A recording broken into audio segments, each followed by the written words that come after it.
મિર્ચી morning.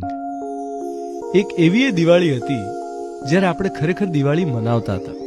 એક એવી દિવાળી હતી જ્યારે ફટાકડા અપાવે ને પપ્પા તો દુનિયાનો સૌથી કિંમતી ખજાનો મળી ગયો હોય ને એવું લાગતું.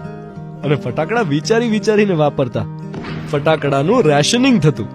એક બોક્સમાં 10 કોઠી હોય તો 2 કોઠી ધનતેરસ પર, એક કાળી ચૌદસ પર, 5 દિવાળીએ, 2 બેસતા વર્ષની સવારે અને 1 ભાઈ બીજે, એમ કરકસરથી ફટાકડા ફોડતા. અને લૂમમાંથી એક ટેટો છૂટો પાડી પાડીને ફોડતા. એક ટીકડીની ડબ્બી આખો દિવસ ચાલતી.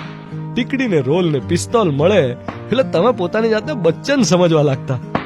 ટીકડી સાણસીથી ફોડતા, ઈંટના ટુકડાથી ફોડતા અને ચપ્પલ નીચે ઘસી નાખતા.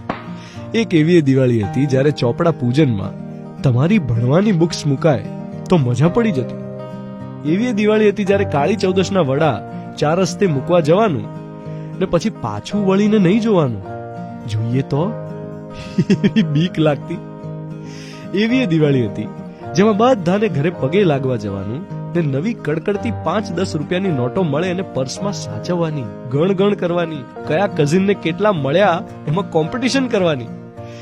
એક એવી દિવાળી હતી જ્યારે મમ્મીને મઠિયા તળાવવામાં હેલ્પ કરવાની મજા પડતી. ચકરી પાડવા માટે, સેવ માટે પાડોશના આંટીઝ આપણા ઘરે આવે અને ગરમ તેલની સુગંધથી આખું ઘર મગમગતું. ઘૂઘરાની કાંગરી કેવી રીતે પડે છે એમાં ક્યુરિયોસિટી હતી. એક એવી દિવાળી હતી જ્યારે બધા બહારગામ નહોતા જતા રહેતા. આપણે પગે લાગવા, સાલ મુબારક કહેવા વગર, ફોન કરે વગર પૂછે કોઈના પણ ઘરે જઈ શકતા. દરેક ઘરનો યુનિક નાસ્તો હોય. કોઈના હાથના જાડા મઠિયા ભાવે તો કોઈ માસીના હાથનો મગસ, કોઈ કાકીના હાથની ચોળાફળી. આ બધું ચાખવાથી જ પેટ ભરાઈ જતું.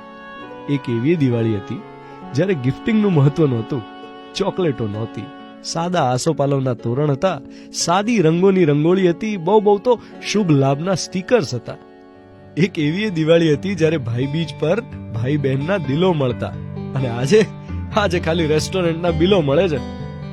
એક એવી દિવાળી હતી જ્યારે આપણે ખરેખર દિવાળી મનાવતા હતા. મિર્ચી પર હું છું ધ્વનિત, તમારી સાથે. જેટલો વોટ્સએપમાં ફોરવર્ડ કરો છો ને એટલો હરખ તમને હકીકતમાં જડે એવી શુભકામનાઓ. હેપી દિવાળી.